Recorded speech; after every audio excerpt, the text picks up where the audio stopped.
अस्सलाम वालेकुम व्यूवर्स। तो आज मैं स्टार्ट करने जा रही हूँ स्ट्रेचिंग चैप्टर 4 की पार्ट 4 की वीडियो। इसके अंदर जो मैं टॉपिक कवर करवाऊँगी वो है स्ट्रेस ट्रेन कर। स्ट्रेस ट्रेन कर बहुत ही ज़्यादा इंपॉर्टेंट टॉपिक है, एमसीक्यूज़ में मस्ट आता है, इसलिए आपने इसको अच्छी तरह से प्रिपेयर करना है। तो बेसिकली स्ट्रेस होता क्या है, तो फॉर एग्ज़ाम्पल ये यूनिट एरिया, इस पे मैं जितनी फोर्स अप्लाई करूँगी पर यूनिट एरिया में उसको हम स्ट्रेस कहते हैं। स्ट्रेन क्या होता है कि जब मैं फोर्स अप्लाई करूँगी बॉडी के टिश्यूज़ के ऊपर, तो बॉडी के टिश्यूज़ आगे से इफ़ेक्ट करेंगे इस फोर्स को ओवरकम करने के लिए। तो क्या करेंगे, वो टिश्यूज़ लेंथनिंग करेंगे और डिफॉर्मेशन करेंगे, इसको हम कहते हैं स्ट्रेन। तो स्ट्रेस स्ट्रेन कर मैं आपको ग्राफिकली इसको मैं आपको समझाती हूँ। ठीक है, ये एक्स एक्सिस पे होता है स्ट्रेस, सॉरी वाई एक्सिस पे स्ट्रेस होता है और स्ट्रेन होता है एक्स एक्सिस पे। ठीक है, तो ये कुछ इस तरह का ग्राफ बनता है।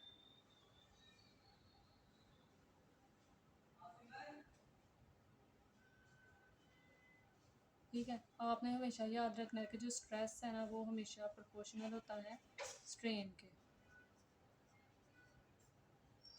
स्ट्रेस मतलब यानी कि लोडिंग, जो भी फोर्स आ रही है बॉडी के ऊपर, जो भी वेट कैरी कर रही है बॉडी, ठीक है, उसको हम कहते हैं स्ट्रेस है। लोडिंग आ रही है जो बॉडी पे।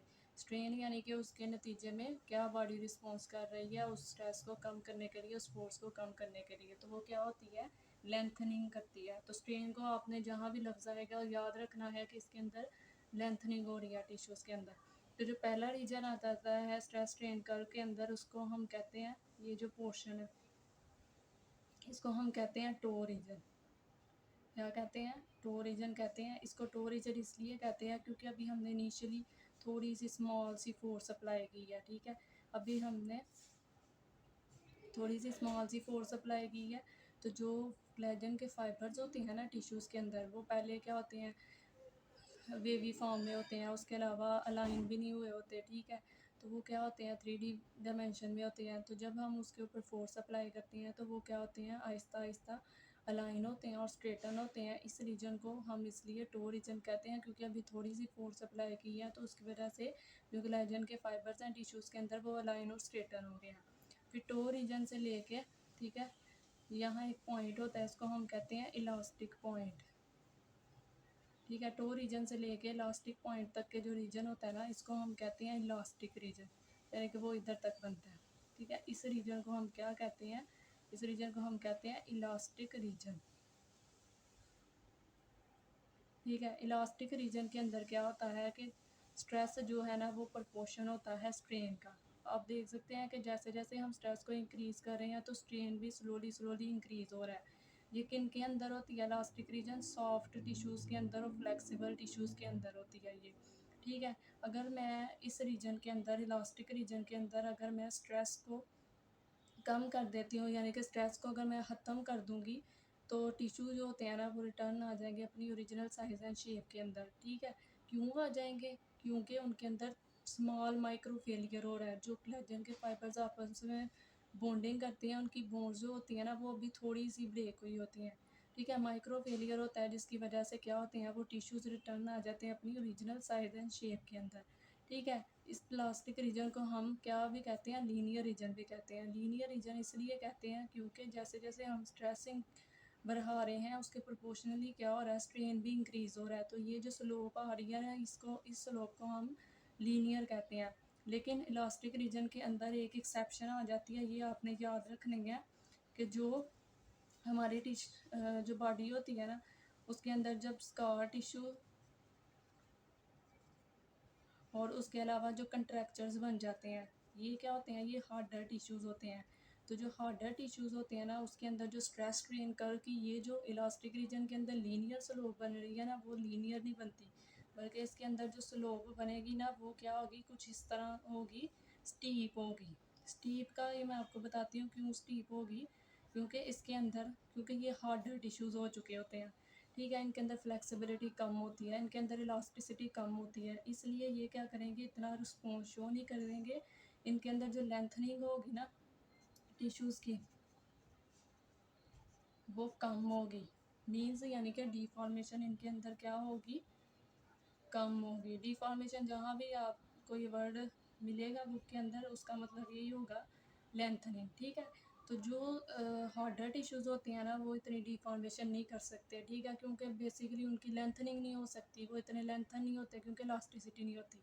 तो ये एक एक्सेप्शन आपने याद रखनी है कि जो इलास्टिक रीजन होती है हमेशा सॉफ्ट टिश्यूज़ के अंदर होती है, और जो स्टीप जो रीजन होता है ना वो होता है जो कॉन्ट्रैक्चर्स जो हार्डर टिश्यूज़ होते हैं, जो स्टीफ टिश्यूज़ होते हैं, उनके अंदर जो स्लोप मिलती है स्ट्रेस स्ट्रेन कर्व के अंदर वो हमें स्टीप मिलती है, ठीक है।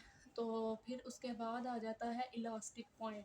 अच्छा, इलास्टिक पॉइंट ऐसा पॉइंट होता है कि अगर इसके बियॉन्ड मैं स्ट्रेस अप्लाई करूँगी तो जो टिश्यूज़ हैं वो अपनी ओरिजिनल साइज एंड शेप के अंदर वापस नहीं आएंगे, क्योंकि उनके अंदर क्या हो चुका होगा, मैक्रो फेलियर हो चुका होगा, बोन्स जो होती हैं फ्लैजन के दरमियान उनके अंदर, ठीक है, इसलिए वो अपनी रिटर्न नहीं कर सकेंगे ओरिजिनल साइज एंड शेप। जो इलास्टिक पॉइंट से लेके इधर एक पॉइंट होता है जिसको हम कहते हैं नेकिंग, ठीक है, इलास्टिक पॉइंट से लेके जो नेकिंग का रीजन है ना इसको हम कहते हैं प्लास्टिक रेंज। अच्छा, प्लास्टिक रेंज के अंदर क्या होता है कि जो टिश्यू होता है ना वो प्लास्टिक हो चुका होता है, क्योंकि इलास्टिक पॉइंट से जब बियॉन्ड स्ट्रेस हम देते रहते हैं उसको तो उसके अंदर कोलेजन की जो बोन्स होती है ना वो ब्रेक होना स्टार्ट हो जाती हैं, ज़्यादा हो जाती हैं, ठीक है, तो मैक्रो फेलियर हो जाता है बोन्स का, इसलिए टिश्यू अब return original size and shape के अंदर वापस नहीं आएगा। तो जो नेकिंग रीजन होता है ना इधर जब हम अभी स्ट्रेस फिर प्लास्टिक रेंज से भी बियॉन्ड अगर हम स्ट्रेस देते हैं टिश्यूज़ को तो फिर क्या आ जाता है, नेकिंग रीजन आ जाता है। नेकिंग रीजन के अंदर क्या होता है कि टिश्यू अब बहुत ही ज़्यादा वीक हो चुका है क्योंकि उसके अंदर मैक्रो फेलियर हो चुका है। तो नेकिंग के बाद रीजन जो आता है ना वो नेक्स्ट रीजन आ जाता है फेलियर का, ठीक है। इस पॉइंट पे क्या हो जाता है, टिश्यू फेलियर हो जाता है। फेलियर के अंदर क्या होता है कि टिश्यू अब बहुत ही ज़्यादा ख़राब हो चुका है, ठीक है, उसके बोन्स बहुत ज़्यादा ब्रेक हो चुके हैं अब। तो अब वो क्या हो जाएगा, टिश्यू जो है ना वो रप्चर हो जाएगा और उसकी इंटेग्रिटी भी कम हो जाएगी। तो इसके अंदर क्या होता है कि फिर टिश्यू जो है ना वो अब ज़्यादा ही फेल हो चुका है, ठीक है, अब वो रिटर्न नहीं आ सकेगा ओरिजिनल साइज एंड शेप के अंदर, ठीक है। सिर्फ इलास्टिक रीजन में जो है ना अगर टिश्यू रीच करेंगे इलास्टिक रीजन तो वो रिटर्न आ सकते हैं ओरिजिनल साइज एंड शेप में, ठीक है। बाकी ना प्लास्टिक रेंज में आएंगे और ना ही नेकिंग के अंदर आएंगे, ठीक है। तो ये होता है स्ट्रेस स्ट्रेन कर्व। उसके बाद जो नेक्स्ट टॉपिक आ जाता है वो है टाइप्स ऑफ स्ट्रेसेस।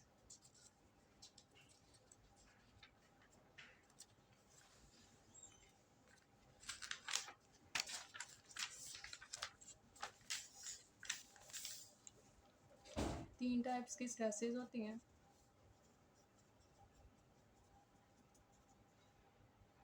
ठीक है। 3 टाइप्स होती हैं स्ट्रेस की। जो फर्स्ट टाइप है ना वो है टेंशन, ठीक है। अब टेंशन क्या होती है, फॉर एग्जांपल जैसे ही हम ये टिश्यू है, जैसे ही हम कोई भी स्ट्रेस अप्लाई करते हैं इस टिश्यू के अंदर तो क्या होता है कि ये टिश्यू जो है ना इस फोर्स को रेजिस्ट करने की कोशिश करेगा, तो वो क्या रिस्पॉन्स करेगा, वो करेगा लेंथनिंग करेगा, ठीक है। तो इसको हम कहते हैं कि उसके अंदर टेंशन डेवलप हो चुकी है उस टिश्यू के अंदर। तो ये फर्स्ट टाइप ऑफ स्ट्रेस है और इसकी एग्जांपल आ जाती है किसके अंदर हो सकता है, ये स्ट्रेचिंग के अंदर होता है, ठीक है। स्ट्रेचिंग के अंदर आपने देखा होगा कि जब हम स्ट्रेचिंग देते हैं तो स्ट्रेचिंग के अंदर क्या होता है कि मसल की लेंथनिंग होती है, तो बेसिकली मसल के अंदर डेवलप क्या हो रही होती है, टेंशन डेवलप हो रही होती है, ठीक है, जिसकी वजह से उसकी लेंथनिंग हो रही होती है। जो सेकंड इसकी टाइप ऑफ स्ट्रेस आ जाती है उसके अंदर क्या होता है, कंप्रेशन स्ट्रेस होता है। कंप्रेशन स्ट्रेस के अंदर क्या होता है कि फॉर एग्जांपल अगर मैंने कोई भी फोर्स अप्लाई की है, ठीक है, किसी भी जॉइंट के ऊपर, तो ये जॉइंट की, ठीक है, ये जॉइंट मैं ड्रा कर रही हूँ, ठीक है। अब मैंने कोई भी फोर्स अप्लाई की है इस जॉइंट के ऊपर, ठीक है, फॉर एग्जांपल कोई भी वेट लिफ्टिंग की है, तो वेट लिफ्टिंग के दौरान क्या होता है कि जॉइंट के दरमियान में जो स्पेस होती है ना वो कम हो जाती है। अब कम किस वजह से होती है, क्योंकि ये जो वेट होता है ना ये क्या करता है, जॉइंट्स को कंप्रेस करता है। तो ये जो फोर्स मैं अप्लाई कर रही हूँ ना तो जो जॉइंट्स होंगे ना बॉडी के वो क्या रिस्पॉन्स करेंगे इस फोर्स के अगेंस्ट, वो भी क्या करेंगे, वो भी कंप्रेशन करेंगे, ठीक है। तो ये जो होता है ना ये ज़्यादातर वेट लिफ्टिंग के अंदर होती है कंप्रेशन स्ट्रेस। जो थर्ड टाइप आ जाती है वो है शीयर स्ट्रेस। शीयर स्ट्रेस के अंदर क्या होता है कि फॉर एग्जांपल अगर मैंने कोई भी, ठीक है, ये बॉडी का कोई भी टिश्यू है, इसके अंदर मैं ऑपोजिट डायरेक्शंस के अंदर फोर्सेस अप्लाई करूँगी, ठीक है। ये दोनों फोर्सेस जो होंगी ना ये ऑपोजिट डायरेक्शन के अंदर होंगी, तो इसको हम कहते हैं शीयर स्ट्रेस है। शीयर स्ट्रेस की क्या एग्जांपल आ जाती है? फॉर एग्जांपल अगर आप कोई भी च्यू कर रहे हैं अपना फूड, ठीक है, तो च्यूइंग के दरमियान में क्या होता है कि जो आपके जो टीथ है ना, वो इक्वल और ऑपोजिट फोर्सेस लगा रहे हैं, ठीक है। तो ये एग्जांपल आ जाती है शीयर स्ट्रेस की, ठीक है। For example chewing of food.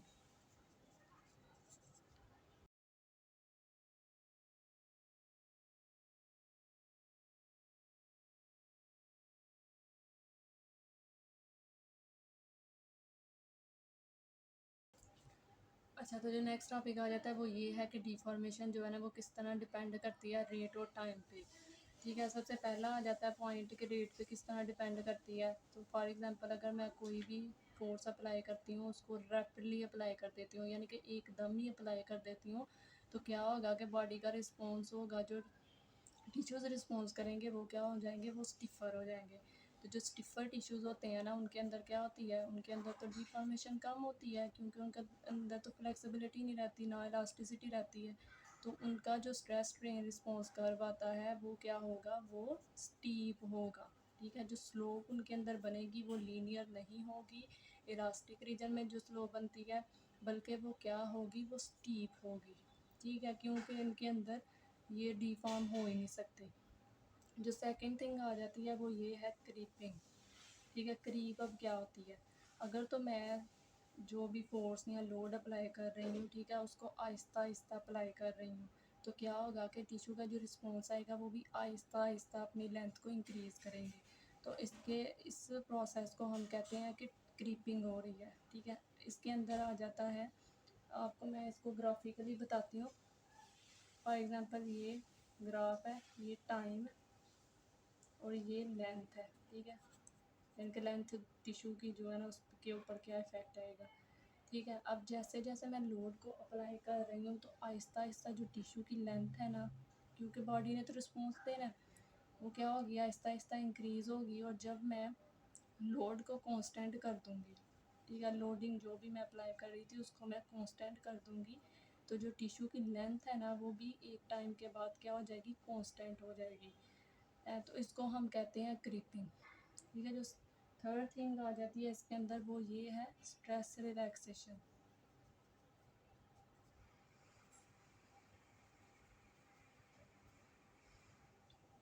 अब फॉर एग्जांपल अगर मैंने कोई भी स्ट्रेचिंग फोर्स है या फिर कोई लोडिंग, स्ट्रेचिंग की एग्जांपल ले लेते हैं।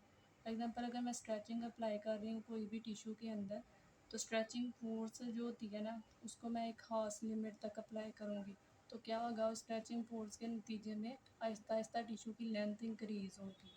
जब आहिस्ता आहिस्ता लेंथ इंक्रीज़ होगी तो मैं स्ट्रेचिंग को सस्टेन्ड कर दूँगी, यानी कि इसको कॉन्स्टेंटली जो टिश्यू है ना उसको स्ट्रेच्ड पोजीशन में रखूँगी। तो क्या होगा कि आहिस्ता आहिस्ता जो टिश्यू के अंदर इस स्ट्रेचिंग फोर्स की वजह से टेंशन डेवलप हो रही थी, जिसकी वजह से उसकी डिफॉर्मेशन हो रही थी, तो उसकी वजह से क्या होगा कि आहिस्ता आहिस्ता वो जब सस्टेन मैं कर दूँगी स्ट्रेचिंग को, तो क्या होगा कि आहिस्ता आहिस्ता वो इंट्रामस्कुलर टेंशन उसकी कम हो जाएगी और टिश्यू जो है ना वो रिलैक्सेशन उसके अंदर आ जाएगी, डेवलप हो जाएगी, ठीक है। इसी तरह इसका यही मतलब है स्ट्रेस रिलैक्सेशन का, कि जैसे ही मैं स्ट्रेस अप्लाई करूँगी और फिर उसको सस्टेन्ड कर दूँगी स्ट्रेचिंग फोर्स को, तो क्या होगा कि टिश्यू जो होगा आहिस्ता आहिस्ता इंट्रामस्कुलर टेंशन को कम करेगा और उसके अंदर क्या हो जाएगी, रिलैक्सेशन होगी। अब मैं आपको ग्राफिकली बताती हूँ कि क्या होता है इसके अंदर। टाइम को हमने एक्स एक्सिस पे रखना है और इधर जो इंट्रा मस्कुलर टेंशन है, यानी कि इंटरनल जो टेंशन है ना, वो वाई एक्सिस पे होगी, ठीक है। अब जैसे ही मैंने यानी कि लोड अप्लाई किया या स्ट्रेचिंग फोर्स अप्लाई की, तो क्या हुआ कि आहिस्ता आहिस्ता इसकी क्या हो रही है, लेंथनिंग हो रहा है टिश्यू, और आहिस्ता आहिस्ता क्या हो रहा है, इसकी जो इंट्रामस्कुलर टेंशन डेवलप हो रही थी ना वो कम हो रही है। तो जब मैं क्या करूँगी, जब मैं लेंथ को कांस्टेंट कर दूँगी, यानी कि मैं स्ट्रेचिंग को मेंटेन रखूँगी, लेंथ कांस्टेंट होगी। लेंथ कांस्टेंट का मतलब क्या है, जब मैं स्ट्रेचिंग फोर्स को कांस्टेंट रखूँगी तो जो इंटरनल टेंशन थी ना वो भी क्या हो जाएगी, कांस्टेंट हो जाएगी, इक्विलिब्रियम में आ जाएगी, ठीक है। तो इसको हम कहते हैं स्ट्रेस रिलैक्सेशन फिनोमेना। क्या है कि जैसे ही स्ट्रेस अप्लाई किया तो जो टिश्यू के अंदर टेंशन डेवलप हो रही थी स्ट्रेस की वजह से, वो आहिस्ता आहिस्ता कम होने लग पड़ेगी जब मैं स्ट्रेच को मेंटेन रखूँगी, ठीक है, आपने देखा ही होगा जब पेशेंट्स को स्ट्रेचिंग करवाई जाती है तो उसको 5 सेकेंड्स के लिए होल्ड कराया जाता है। होल्ड इसीलिए कराया जाता है कि आहिस्ता आहिस्ता जो स्ट्रेचिंग फोर्स की वजह से टेंशन डेवलप हुई है मसल के अंदर वो कम हो और मसल के अंदर क्या आ जाए, रिलैक्सेशन आ जाए। तो उसके बाद आ जाता है फोर्थ फैक्टर, आ जाता है इसके अंदर, आ जाता है साइक्लिक लोडिंग। साइक्लिक लोडिंग का मतलब ये है कि अब आपने देखा ही होगा कि जब स्ट्रेचिंग करवाते हैं तो ब्रेक्स लेते हैं उसके अंदर, ठीक है, कुछ सेकंड्स के लिए ब्रेक्स लेते हैं। वो ब्रेक्स इसीलिए लेते हैं कि क्योंकि अगर हम रेपिटेटिव लोडिंग कराते जाएंगे तो क्या होगा कि टिश्यू फटीग हो जाएगा और रेपिटेटिव लोडिंग की वजह से उसके अंदर जो बोन्स है ना वो बहुत ज़्यादा ब्रेकेज हो जाएंगे। तो जब टिश्यू फटीग हो जाएगा तो उसके फेलियर होने के चांसेस बढ़ जाते हैं। ठीक है, साइक्लिक लोडिंग हम शॉर्ट पीरियड ऑफ टाइम के अंदर कभी भी नहीं कराते। ठीक है, विद इन अगर शॉर्ट पीरियड के अंदर हमने बार बार लोडिंग करा दी तो जो टिश्यू होगा वो तो फटीग कर जाएगा, बजाय ये कि वो कोई इफ़ेक्ट दे, लेंथन हो, रिलैक्सेशन आए, वो तो फेलियर की तरफ चला जाएगा। इसलिए जो है ना ये हम साइक्लिक लोडिंग जो है ना वो नहीं कराते। ठीक है, इसको कंट्रोल्ड, इसके अंदर वर्ड एक यूज़ होगा, कंट्रोल्ड साइक्लिंग लोडिंग कराएंगे उन पेशेंट्स के अंदर। ठीक है, साइक्लिक लोडिंग की वजह से ये भी होता है, उसने बताया हुआ है कि जो लिगामेंट होती है इसकी स्टिफनेस कम हो सकती है, इस वजह से भी इसको इतना नहीं करवाया जाता। ठीक है, ये जो 3 प्रोसेसेस है ना यानी कि रेट, क्रीपिंग वगैरह और स्ट्रेस रिलैक्सेशन, ठीक है, और साइक्लिक लोडिंग भी करवाई जाती है लेकिन कंट्रोल साइक्लिक लोडिंग, ठीक है, ये करवाए जाते हैं स्ट्रेचिंग के अंदर, ये तीनों प्रोसेस होते हैं।